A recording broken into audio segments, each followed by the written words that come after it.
Depuis plusieurs années, les cantons de Fontenay et l'Ermenau, en collaboration avec Saint-Hermine, se sont réunis pour mener à bien leur activité. Aujourd'hui, à travers ce discours, nous renforçons un peu plus notre union, nous projetant ainsi dans l'avenir de la nouvelle organisation territoriale. En partenariat avec la Chambre d'agriculture, nous avons réalisé cette année l'action repérage, nous donnant ainsi quelques perspectives de notre territoire agricole. Le bilan de cette action nous permet de constater que le taux de renouvellement des agriculteurs qui vont partir à la retraite s'élève seulement à 40%. La diminution de main-d'œuvre, touchant essentiellement des exploitations d'élevage, trouve sa principale explication dans la conjoncture défavorable. Lors de notre représentation, nombreux d'élus locaux, départementaux, se sont déplacés et ont été à notre écoute, ce qui constitue un point positif, montrant que l'agriculture est un enjeu crucial à l'échelle politique, locale seulement.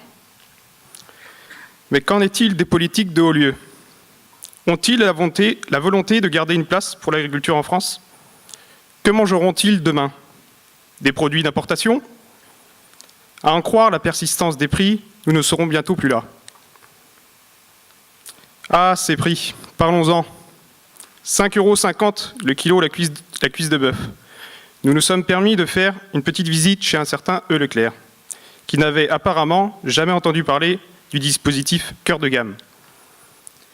Quant au lait, on manque de beurre à l'échelle mondiale et par conséquent, les cours mondiaux sont en nette hausse. Nos voisins, eux, ont la chance de pouvoir en bénéficier. Mais nous, où est notre hausse? Que font nos COP? Pourtant, la solution, nous l'avons. Il suffit juste d'établir une base de prix sur un coût de production. La compassion, ce n'est pas la peine. Cela ne nous intéresse pas. Ce n'est qu'un pansement. Les céréales ne sont pas non plus en reste, avec des prix faibles et des rendements catastrophiques, avec cette météo capricieuse. Parlons-en de cette météo. De la grêle du 13 avril, en passant par la pluie, incessante au printemps, suivie d'une sécheresse ininterrompue. Elle ne nous a pas épargnés. Ironie du sort, aujourd'hui, cette eau nous fait défaut. Nos réserves sont loin d'être à plein niveau. D'autant plus que la fameuse loi sur l'eau nous bloque juste à cause de quelques dates et des cotes de pompage relevées à compter du 1er mars. Après le 31 mars, l'eau tombée ne pourra être stockée. Toutefois, continuons d'ouvrir nos portes. N'ayons pas peur de communiquer sur nos pratiques, nous sommes les mieux à même d'en parler. Ne laissons pas la place à des détracteurs, pas toujours bien informés, et qui ne cessent de nous dévaloriser.